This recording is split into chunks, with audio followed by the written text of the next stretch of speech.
Je me souviens de mon premier jour ici. Je me suis crue dans une sorte de Jurassic Park, immense et mystérieux. C'était bizarre et excitant, cette île peuplée d'un millier de singes. L'île est réservée aux singes en fait. Personne n'y habite.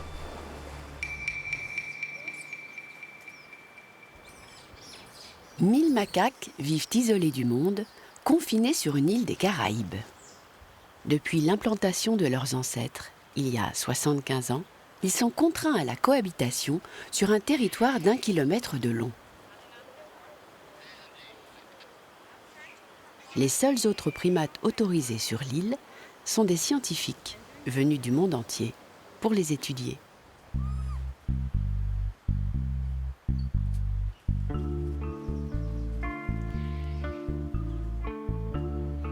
La plupart d'entre eux s'intéressent à leurs comportements sociaux, aux relations qu'ils entretiennent les uns avec les autres.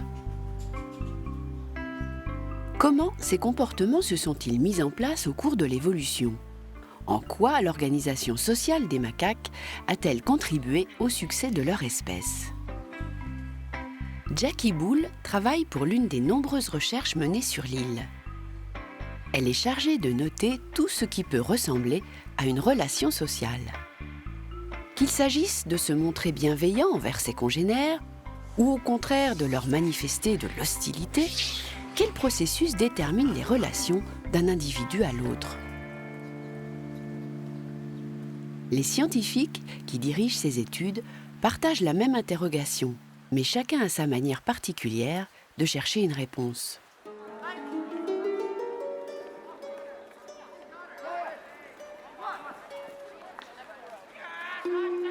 Depuis l'université de Duke, Michael Platt s'intéresse au comportement sous l'angle de la génétique. Notre but est de voir s'il y a un lien entre les gènes de chaque animal et la manière dont il se comporte avec les autres. Depuis l'université de Yale, Laurie Santos s'intéresse au comportement sous l'angle de la psychologie. D'un point de vue psychologique, à partir du moment où on s'est mis à vivre en groupe, il a fallu développer des mécanismes pour être bienveillants les uns avec les autres. Il devenait vital de prendre soin du groupe. Et depuis l'université de Chicago, Dario Maestri-Pieri s'intéresse au comportement sous l'angle des règles sociales. La source principale de nos problèmes au cours de l'histoire a toujours été non pas l'environnement physique, mais nos rapports aux autres. Et c'est la même chose pour les macaques. Toutes ces recherches sont les héritières de plusieurs générations de scientifiques qui se sont succédés sur l'île de Cayo Santiago. Depuis sa création, cette colonie de primates offre l'image d'une société en miniature. Un système dont les chercheurs peuvent analyser tous les mécanismes. En 1938, Clarence Ray Carpenter, un primatologue américain fatigué d'étudier les macaques en les poursuivant dans la jungle, décide de reconstituer une société artificielle de primates. En Inde, Carpenter achète 500 macaques, dont une majorité de femelles, la plupart enceintes, des jeunes, et quelques mâles en bonne santé. Il leur fait traverser 2 océans et relâche les 400 survivants à l'autre bout de la Terre, sur une petite île des Caraïbes dont ils ne peuvent plus s'échapper. Les premières images de la colonie, enregistrées par Carpenter lui-même, sont peu encourageantes. Tous les jeunes macaques sont tués par leurs congénères 2 semaines après leur premier pas sur l'île. Puis, contraints à vivre ensemble, les macaques commencent à s'organiser et forment différents groupes. Une nouvelle génération voit finalement le jour. Carpenter assiste à l'organisation d'une société. Ses observations méthodiques alimentent une base de données précise sur les comportements et l'histoire de chaque singe. Les travaux de Carpenter ont permis de comprendre les fondements de l'organisation des macaques. Une société hiérarchisée à l'extrême, où les rapports de domination s'exercent d'un individu à l'autre, d'une famille à l'autre, d'un groupe à l'autre. Aujourd'hui, Les 1000 macaques de l'île se sont répartis en 7 groupes. Jackie Bull les côtoie 8 heures par jour pour la recherche génétique de Michael Platt. Le groupe R, qui est le deuxième groupe le plus grand de l'île, est le plus agressif de tous. Le nombre d'agressions entre individus y semble vraiment très élevé. Le groupe S, un des plus petits, a été surnommé le groupe des hippies. Ce sont les plus tranquilles, un peu plus paisibles que les autres. Il y a moins de bagarres. C'est le groupe pacifique.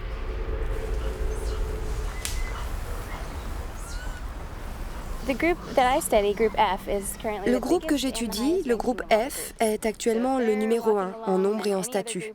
Quand ils arrivent quelque part, les autres leur cèdent la place. Le groupe F, suivi par Jackie Bull, domine l'île de Cayo depuis 40 ans. Et au sein du groupe F, comme dans tous les autres groupes, les macaques sont également répartis selon une stricte échelle sociale. On cherche à identifier les individus dominants et il y a différents moyens pour ça. D'abord, il y a ce qu'on appelle la grimace de peur, qui ressemble un peu à un sourire. Quand un singe fait cette grimace à un autre, c'est qu'il est d'un rang inférieur. Il y a aussi les déplacements. Quand un singe s'approche d'un autre et que celui-ci lui cède la place, celui qui s'en va est de rang inférieur au premier. Dans le groupe F, le singe au rang hiérarchique le plus élevé est également le préféré des chercheurs, 85B. 85B, surnommé Chester, est célèbre pour son tempérament flegmatique et l'histoire de son ascension sociale. Ce n'est pas le singe le plus séduisant. Sa tête est un peu déformée. Lorsqu'il était jeune, il a eu un accident terrible. Il est tombé sur la tête et tout le monde pensait qu'il allait mourir. Et finalement, il est devenu le singe au plus haut rang social sur l'île. Chester est le mâle alpha du groupe F, le singe dominant du groupe dominant, le chef jusqu'alors incontesté. Il se déplace généralement accompagné par le numéro 2, 36S. L'autre figure charismatique de Cayo doit sa popularité à des raisons opposées à celles de Chester. 07D, surnommé Tony, en référence à un célèbre chef de gang mafieux, a la réputation d'être le singe le plus agressif de l'île. Tony, numéro 3 dans la hiérarchie du groupe, s'en prend régulièrement à ses congénères sans raison apparente. Les données recueillies par Jackie Bull ont justement pour objectif de caractériser chaque singe en fonction de son agressivité ou de sa sociabilité, de sa tendance à échanger plus ou moins avec les autres. Quand des singes se toilettent, on note qui a commencé, qui est toiletté, quels sont les autres singes qui se trouvent autour. On note la durée du toilettage, qui met fin à la séance.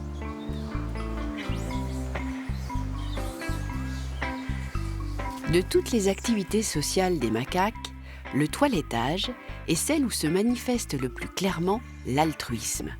Cet élan qui pousse un individu à en aider un autre. Les échanges de toilettage permettent d'identifier les individus les plus impliqués dans les réseaux altruistes et ceux qui en sont exclus.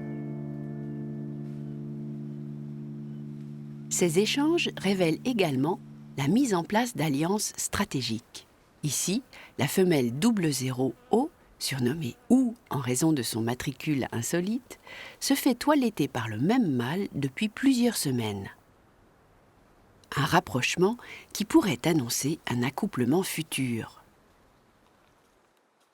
Chester, le mâle alpha, se fait examiner le pelage par une femelle de bas rang social. Alors que Tony, le challenger, profite des soins bienveillants de la femelle dominante du groupe, la matriarche 14I.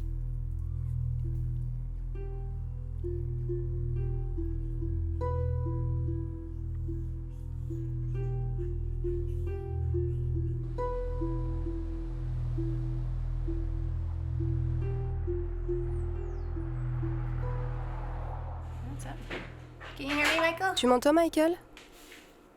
Tu m'entends? Maintenant, je t'entends.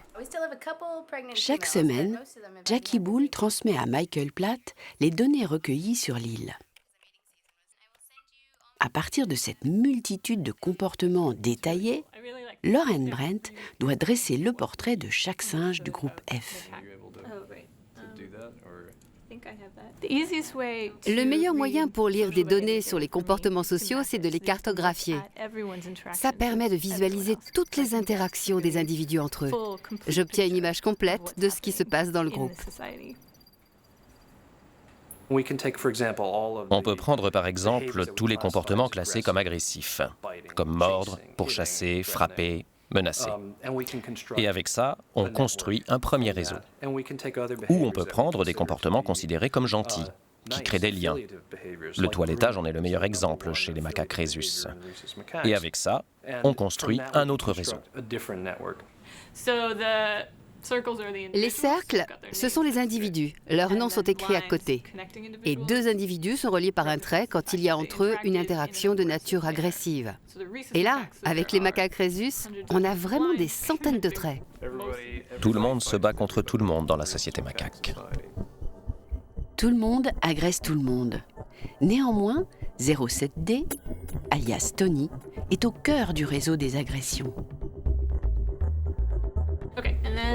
Et puis, ça, c'est le réseau du toilettage.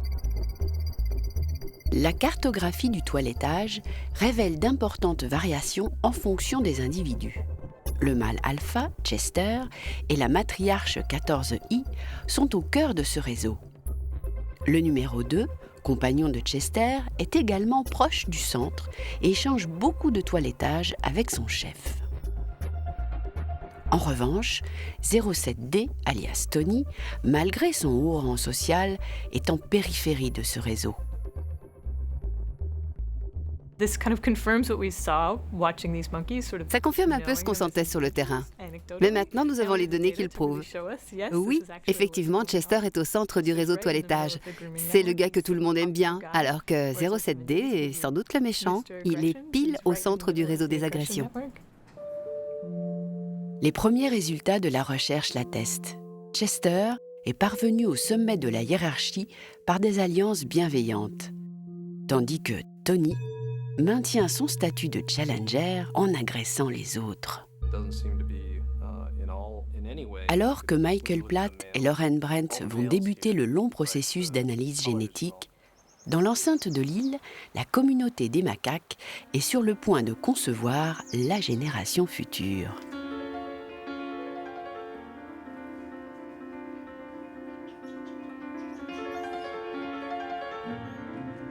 La période de la reproduction exacerbe les comportements.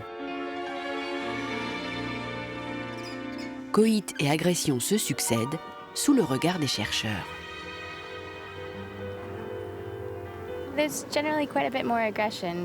Les agressions augmentent beaucoup pendant la saison de la reproduction. 07D est en général le plus agressif. Pendant la saison de la reproduction, c'est le mâle le plus occupé du groupe F. Il est tout le temps en train de copuler avec l'une ou l'autre. Il y a clairement plein de petits qui portent ces gènes dans le groupe F.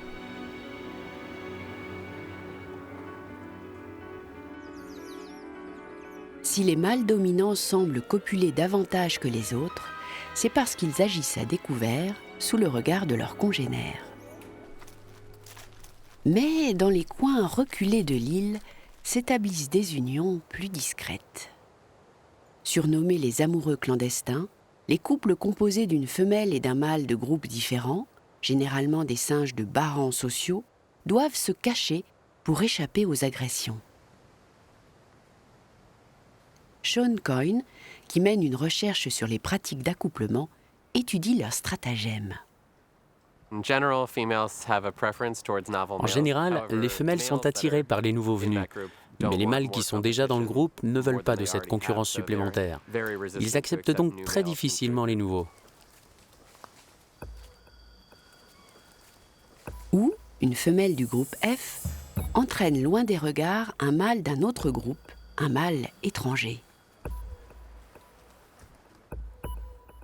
Si elle se fait surprendre, ou risque de se faire agresser par un mâle de son propre groupe.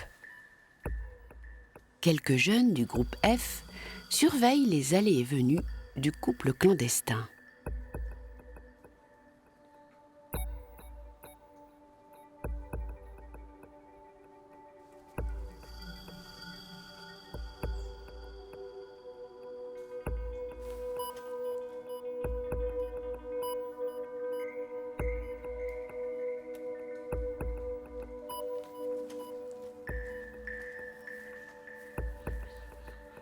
Un des mâles dominants du groupe F s'approche de l'arbre dans lequel Ou et l'étranger se sont réfugiés.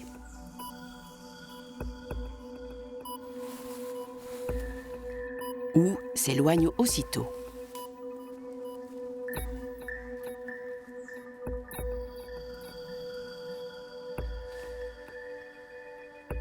L'étranger aperçoit le mâle dominant et part dans la direction opposée. Le mâle dominant suit la trace de Ou.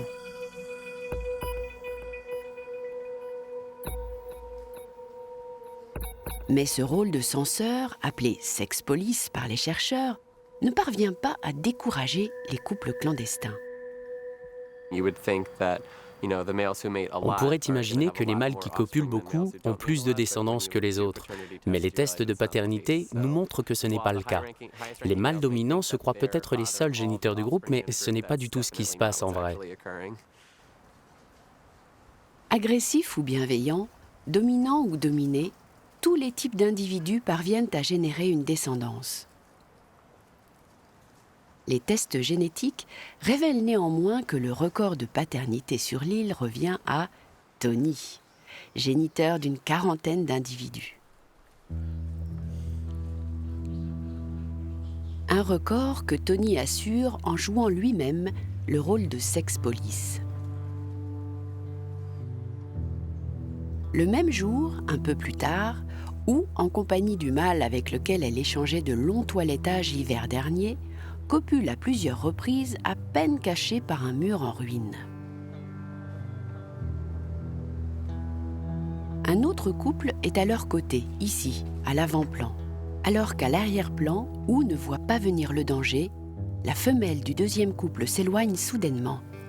Tony contourne le bâtiment et se jette sur Ou pour la mordre.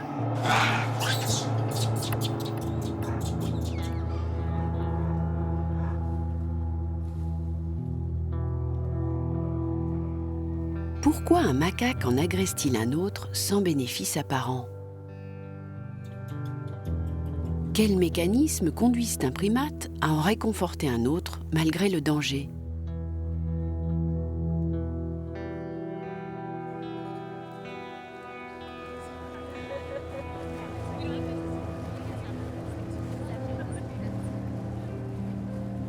C'est sous l'angle de la psychologie que Laurie Santos explore les relations sociales. Sur l'île de Cayo, elle étudie le lien entre le fonctionnement du cerveau et les comportements sociaux. Comment l'évolution des capacités mentales chez les primates reflète la manière dont ils se comportent les uns avec les autres. En tant que psychologue, je m'intéresse à ce que les singes comprennent des autres individus. Savent-ils ce qui se passe dans la tête d'un autre? Lorsqu'ils s'observent, est-ce qu'ils comprennent ce qu'un autre peut voir ou savoir?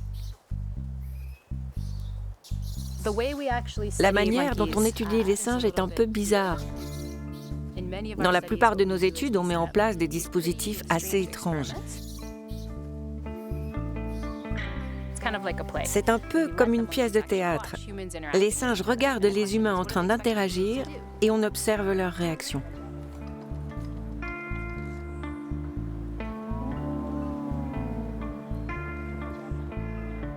Depuis bientôt 20 ans, Laurie Santos fait passer aux singes de l'île une multitude de tests psychologiques afin d'identifier les mécanismes cérébraux à l'œuvre dans leurs relations sociales.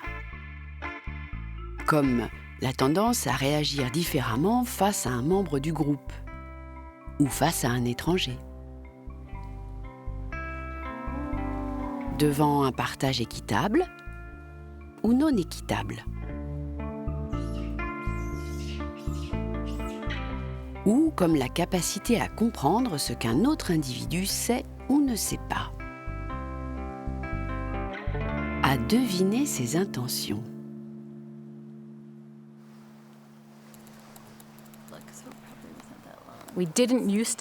Jusqu'à présent, on pensait que seuls les humains avaient la capacité de se projeter dans les pensées des autres.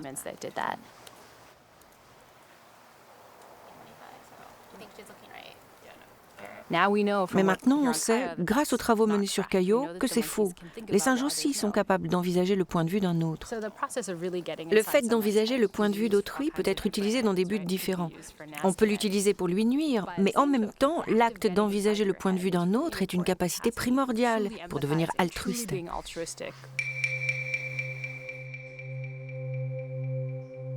Pour Laurie Santos, comprendre les pensées des autres est à la base de relations sociales élaborées.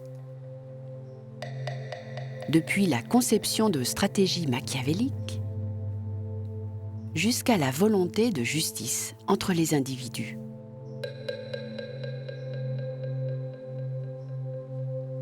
Mais dans une société ultra-compétitive, comment expliquer que les macaques puissent utiliser leurs facultés mentales pour le bien d'autrui ?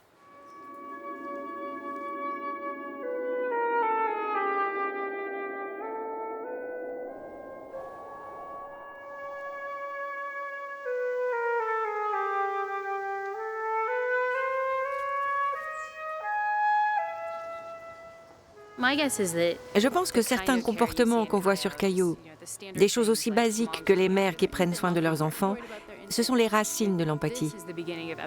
C'est tout à fait logique que la sélection naturelle ait établi ce type de comportements attentionnés.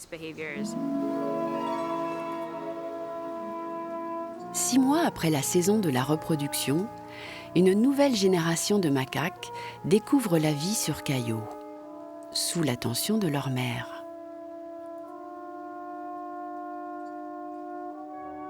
Cette année non plus, Ou n'aura pas d'enfant. Elle est stérile. Ou est connue par les chercheurs pour ses kidnappings.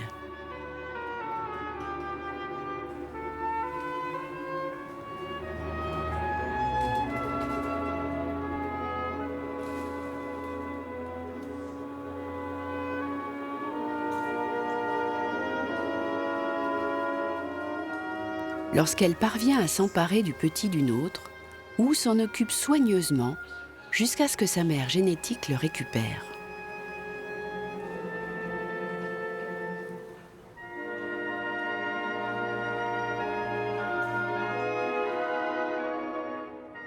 Ici, X83 porte son petit mort pendant la nuit.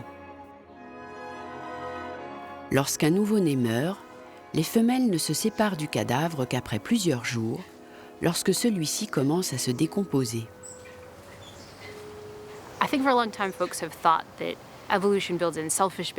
Pendant longtemps, on a pensé que la sélection naturelle impliquait des comportements égoïstes. Mais un nouveau point de vue émerge chez les chercheurs qui explique tous ces comportements prosociaux et positifs. Des processus qui sont égoïstes au niveau du gène peuvent provoquer, au niveau du cerveau, des comportements incroyablement empathiques. Si la sélection naturelle repose sur une compétition sans merci et nous évoque donc des comportements égoïstes où chacun défend ses propres intérêts, la survie de l'espèce dépend également de la faculté de s'identifier à un autre individu, de prendre soin de sa descendance.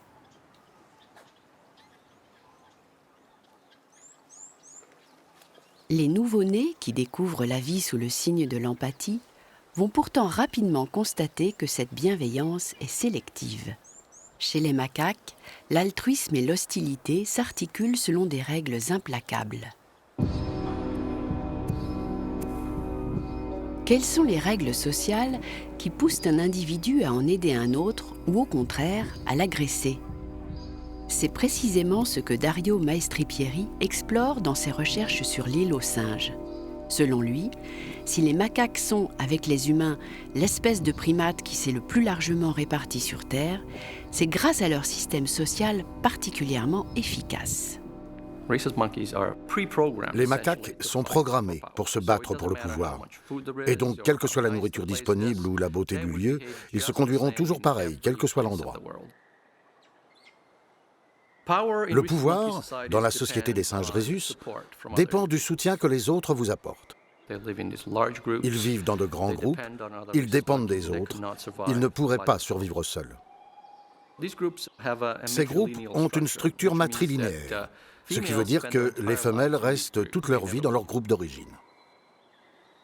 Les membres d'une famille interviennent presque toujours lorsqu'un parent plus jeune est impliqué dans une bagarre.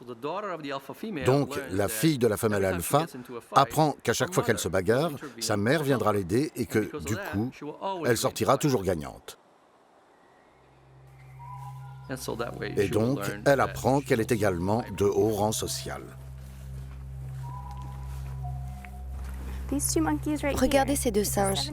Ça, c'est 78T, la femelle qui était la deuxième place dans le groupe F. Sa mère est la femelle alpha. Et le singe dont elle s'occupe, c'est son fils. Et parce qu'il est d'une lignée aussi puissante, ce jeune mâle s'en prend à n'importe quel autre singe. On n'imaginerait pas. Très téméraire. Il sait que personne ne lui fera rien à cause du rang de sa famille.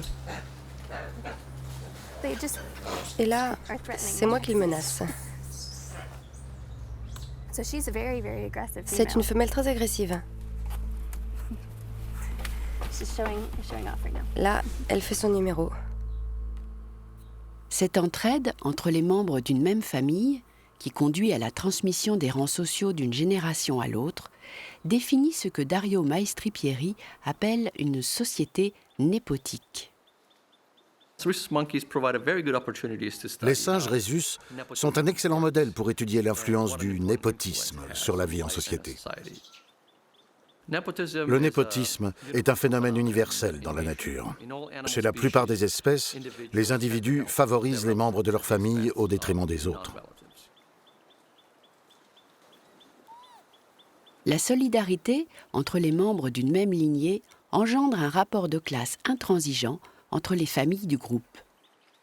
En bas de l'échelle sociale, les petits des femelles de rang inférieur intègrent tout aussi rapidement leur place dans la société. Ici, une femelle dominante s'approche du point d'eau avec son petit. Les membres du groupe lui cèdent logiquement la place. Elle écarte d'abord un jeune qui n'est pas le sien, puis un autre petit de rang inférieur s'approche pour boire avec eux. La femelle vérifie l'absence de la mère. Elle l'enlève, l'entraîne vers l'océan et lui plonge la tête sous l'eau pour lui apprendre le respect de la hiérarchie.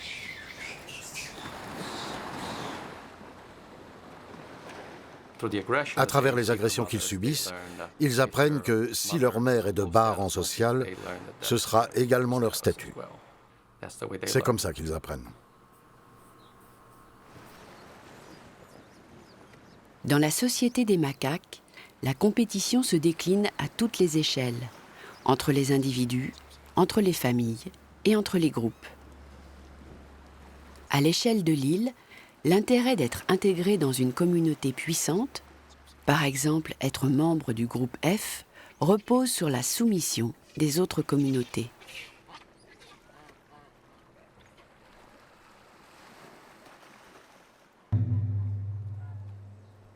Laurie Santos observe une scène rituelle de l'île où se révèle le communautarisme des macaques.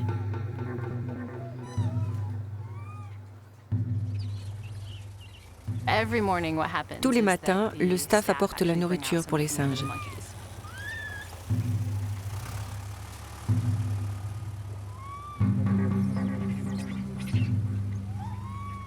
Le groupe F est en général déjà là, en train d'attendre, et les singes de haut rang sont devant.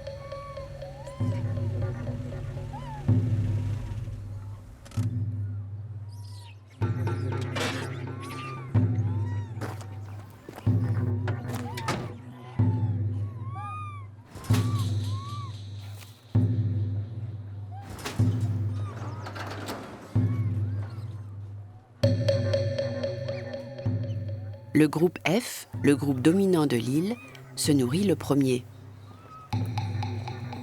Bien que ce soit la cohue, les singes connaissent leur place.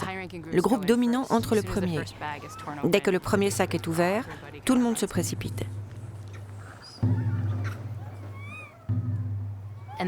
Et pendant ce temps, les groupes de rang inférieur attendent à l'extérieur. Et ça, c'est incroyable. Ce sont des singes qui ont faim et ils restent là, assis avec leurs enfants, à attendre patiemment. C'est une différence très claire entre les nantis et les autres, et le groupe F fait partie des nantis. Pourtant, les rencontres forcées autour de l'enclos provoquent toujours des tensions. Des singes du groupe F délogent quelques rivaux du groupe R. Un jeune du groupe R en profite pour pénétrer dans l'enclos, encore occupé par le groupe dominant. Si un jeune d'un groupe inférieur essaie d'entrer, il sera puni. Un adulte qui le verra va l'attaquer.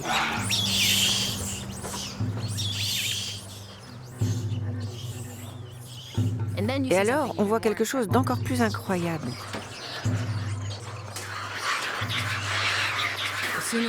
Dès qu'un des leurs est agressé, tout le groupe sonne la charge et attaque en retour. Toutes les différences au sein du groupe disparaissent. C'est nous contre eux. Les mères avec leurs bébés, les singes de bas rang, tout le monde défend le groupe.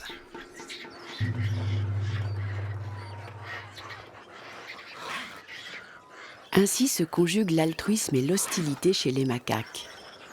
La solidarité entre les membres d'une communauté entraîne la discrimination de ceux qui n'en font pas partie.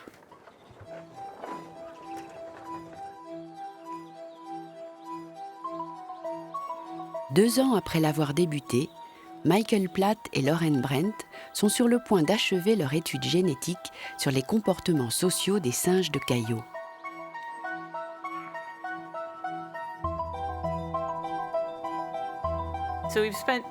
Nous avons passé 2 ans à recueillir des données sur les comportements des singes du groupe F.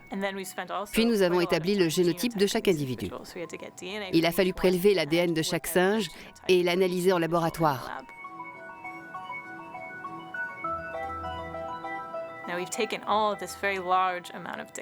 Nous avons rassemblé cette immense quantité de données et grâce à des outils statistiques, j'ai pu voir s'il y avait une relation entre les réseaux sociaux de ces singes, d'une part, et leur génotype de l'autre.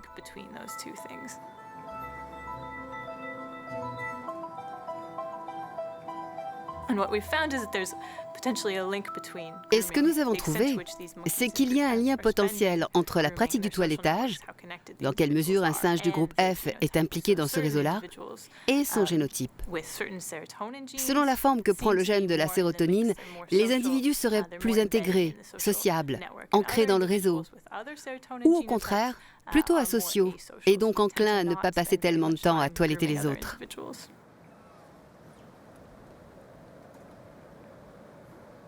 Ces résultats s'inscrivent dans un courant récent de l'étude des comportements, ouvert depuis l'arrivée de la génétique. De ce point de vue, les comportements des individus dépendent de leur structure biologique, de leurs gènes. Les gènes liés au comportement sont donc triés selon le processus de la sélection naturelle. De génération en génération, les comportements efficaces pour la survie sont retenus et les comportements inefficaces éliminés. La sociabilité des macaques, qui serait liée au gène de la sérotonine, semble donc être un trait de caractère fondamental de leur espèce. Par exemple, Chester, le mâle alpha, est au cœur du réseau du toilettage. Et il se trouve que ces gènes liés à la sérotonine fonctionnent très bien. Si vous considérez ces résultats du point de vue de l'évolution, il y a très peu d'individus qui ont des gènes de sérotonine qui fonctionnent mal. Ces individus sont rejetés. Il est donc très avantageux d'avoir des gènes de sérotonine qui fonctionnent bien. Ce que ça ne dit pas, c'est pourquoi cette forme de gène qui fonctionne mal persiste. Et ça, c'est une question très intéressante. Si des comportements aussi contradictoires qu'une sociabilité exacerbée et une hostilité irrépressible persistent sur l'île aux singes, c'est que ces deux tendances sont parfaitement adaptées pour réussir dans leur société. Ces deux attitudes opposées s'affirment clairement lorsque les mâles atteignent l'âge de l'adolescence. Ils doivent alors quitter leur groupe maternel et s'engagent dans la période la plus dangereuse de leur vie. La nouvelle recherche de Dario Maestripieri, menée sur le terrain par Sean Coyne, vise précisément à observer les stratégies des mâles en transfert. Quand un mâle atteint la puberté, beaucoup des femelles de son groupe sont des parentes, donc le risque de consanguinité est élevé. Et donc au cours de l'évolution, une stratégie s'est mise en place chez les primates, qui consiste à quitter le groupe natal afin de se reproduire en limitant le risque de consanguinité. En quittant leur groupe natal, les mâles perdent la protection de leur famille et de leur groupe. Sans aucun soutien, ils doivent intégrer une nouvelle communauté qui leur est a priori hostile. Les deux frères blonds ont quitté leur groupe maternel il y a 2 ans et vivent depuis en périphérie du groupe V. Jusqu'à présent, leurs tentatives d'approche ont systématiquement été contrariées.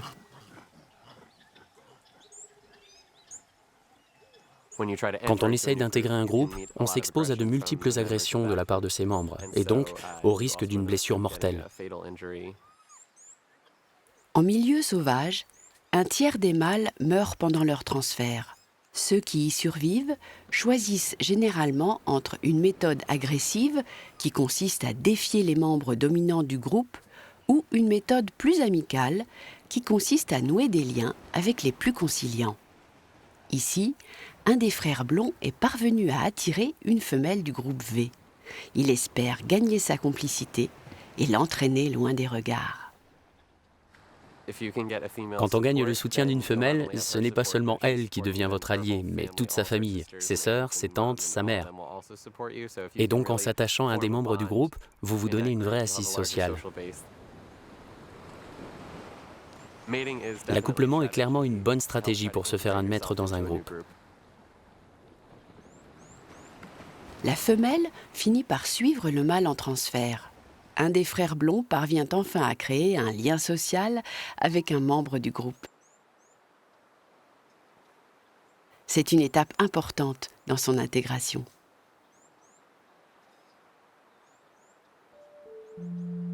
Cette stratégie d'alliance est précisément celle qui a permis à Chester d'atteindre le sommet de la hiérarchie de l'île, malgré un départ difficile dans la vie. Laurie Santos se rappelle l'ascension sociale de Chester, matricule 85B. Quand j'ai commencé à venir ici pendant mes premières années d'études, c'était encore un gamin et on l'a remarqué parce qu'il est tombé sur la tête. Mais ça ne l'a pas vraiment affecté. Il jouait encore avec les autres sans réaliser qu'il avait un air bizarre avec sa tête de travers. Après, c'était mignon de l'observer pendant sa période de transfert, comme les frères blonds qui essaient de s'intégrer en ce moment. Moi, je venais ici avec mon sandwich pour manger toute seule. Et comme Chester était à l'écart, un peu pathétique, il venait également manger ici. Donc on était là, assis tous les deux. J'avais personne à qui parler, donc il est devenu comme mon ami. Je ne suis pas sûre que les sentiments étaient partagés, mais j'aimais bien le voir arriver, ce petit gars à la tête bizarre. Donc j'étais assez fière de le voir gravir les échelons et finir à la tête du groupe le plus important de l'île. Il a failli mourir quand il était bambin et maintenant, il est au sommet de la hiérarchie. Mais le destin de Chester est sur le point de basculer.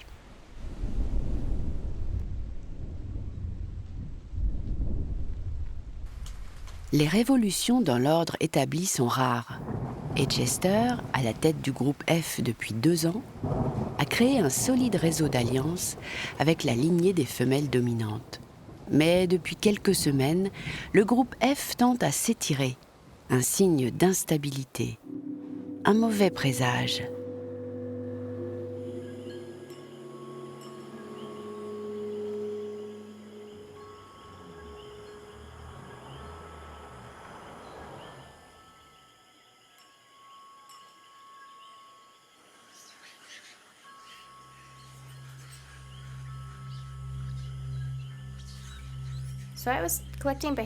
J'étais en train de collecter des données quand j'ai entendu plein de cris de singes.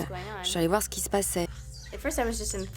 D'abord, je suis restée clouée sur place sans savoir quoi faire. Mais j'avais mon portable avec moi et j'ai commencé à filmer. Au début, c'était difficile de dire qui se battait contre qui. Puis j'ai compris. Un des groupes s'était scindé en deux camps qui se battaient l'un contre l'autre.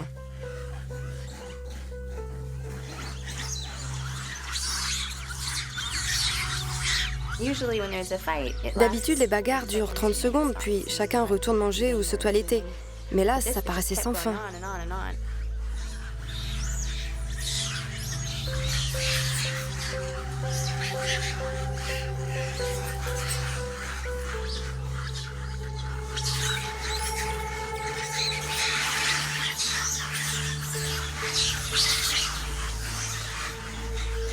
À un moment, un des camps s'est jeté en foule sur un individu particulier. Il y avait une immense mêlée de singes qui s'acharnaient sur lui.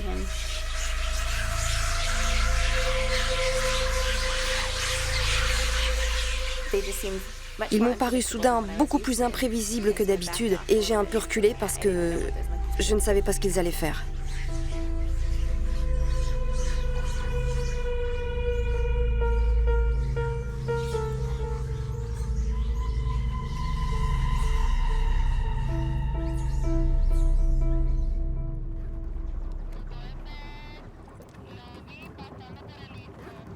Un événement exceptionnel vient de se produire sur l'île. Le groupe F, sujet de la recherche de Lauren Brent, s'est divisé. La matriarche, 14I, s'est fait exclure du groupe. On savait qu'il se passait des choses étranges depuis quelques mois, parce que le groupe s'était mis à s'étendre plus que d'habitude. Mais j'ai voulu constater les faits par moi-même, parce que je n'arrivais pas à croire que le groupe s'était divisé. Lauren Brent part à la recherche de 14I et la retrouve errant sur la plage, solitaire. Elle était là, l'air perdu, complètement seule. Elle avait une grosse entaille à la tête. Je l'ai suivie en la filmant un peu. À un moment, je l'ai vue croiser le groupe F. Quand le groupe s'est approché, elle est d'abord restée sur place, assise. Mais je n'ai vu personne s'intéresser à elle.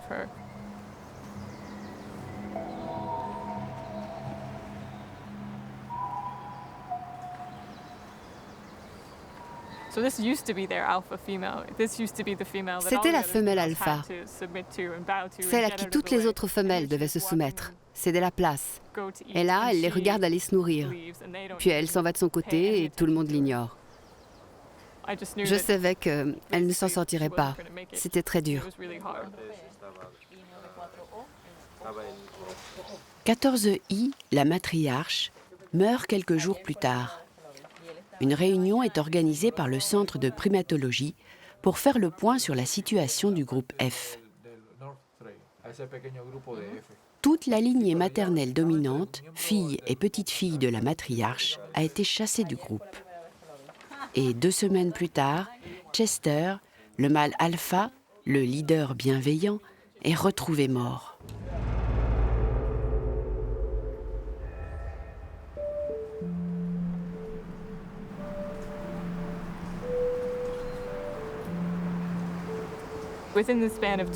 En 15 jours, on a perdu nos 2 alphas, mâles et femelles.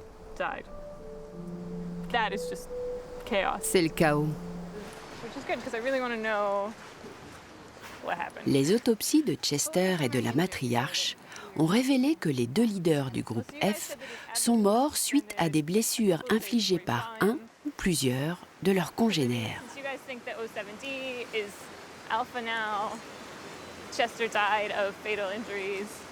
Les soupçons des chercheurs se tournent vers l'ancien numéro 3 du groupe, Tony.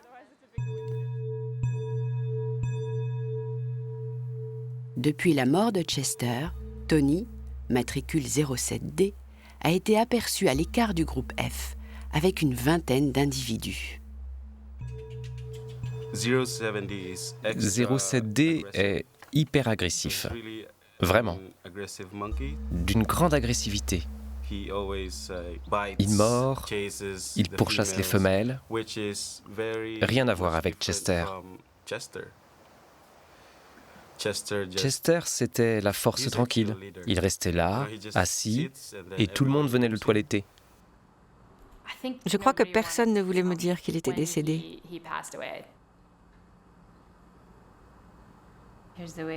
Voilà l'image que j'aime garder de lui. 85B, entouré de toutes ses femelles.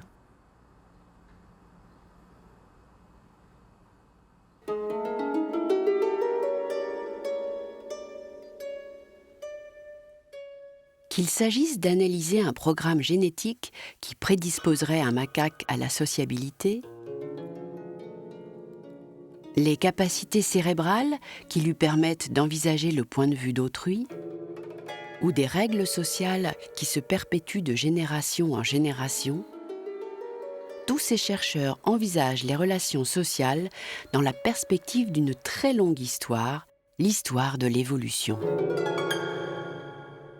Elles disent peu, en revanche, d'une évolution plus récente, celle qui commence il y a quelques millions d'années, lorsque les chemins des êtres humains et des autres primates se sont séparés.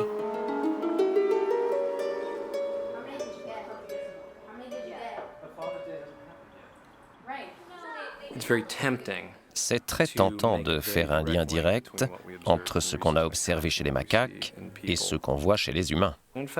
Et en fait, il y a pas mal de raisons de le faire. Si vous comparez le cerveau d'un macaque avec le cerveau d'un être humain, vous vous apercevrez que nous travaillons avec un appareil vieux de 30 millions d'années. Cette machine qu'on a entre les oreilles s'est franchement agrandie, mais elle contient les mêmes circuits que ceux que vous trouverez chez un macaque.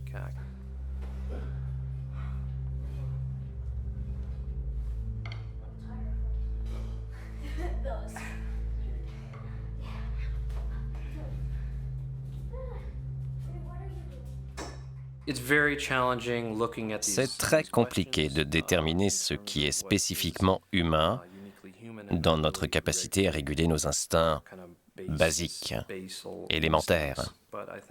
Mais cette capacité existe. Un des aspects les plus fascinants des neurosciences, ces 10 dernières années, c'est que nous avons justement commencé à identifier les mécanismes biologiques qui nous permettent de maîtriser nos comportements les plus basiques.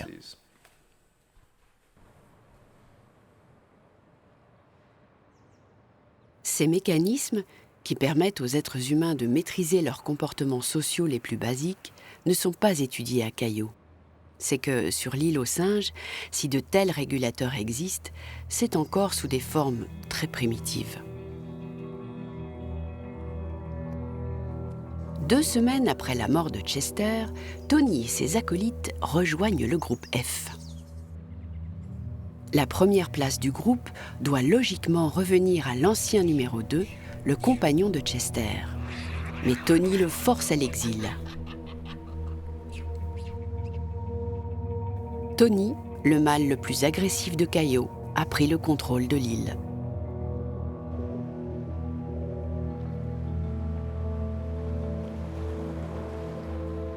Sur ce constat, et après 2 années passées dans la communauté des macaques, Jackie Bull s'apprête à quitter définitivement l'île aux singes. Ils vont me manquer, mais je pense que moi, je ne leur manquerai pas.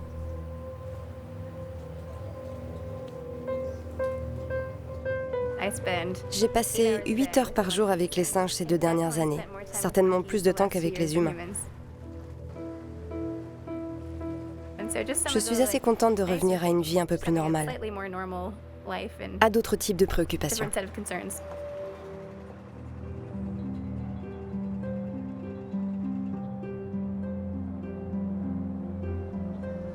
L'observation de nos lointains cousins souligne une tension dans nos propres relations sociales entre des comportements hérités d'une longue évolution et une construction plus récente, plus réfléchie, qui tente de s'en affranchir.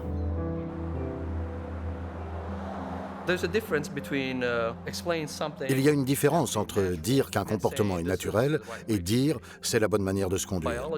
La biologie, ce n'est pas le destin. Elle ne dit pas parce que votre comportement découle de l'évolution, c'est la manière dont vous devez vous comporter. Non, vous pouvez le changer si vous voulez. La plupart de nos mécanismes cognitifs, tous nos traits psychologiques sont là à cause de la sélection naturelle. Ce qu'il y a de spécial chez les humains, c'est qu'on peut penser la sélection naturelle. Nous sommes les premiers à pouvoir nous saisir de ce processus d'évolution pour le comprendre. Finalement, c'est ça la différence entre les humains et les singes.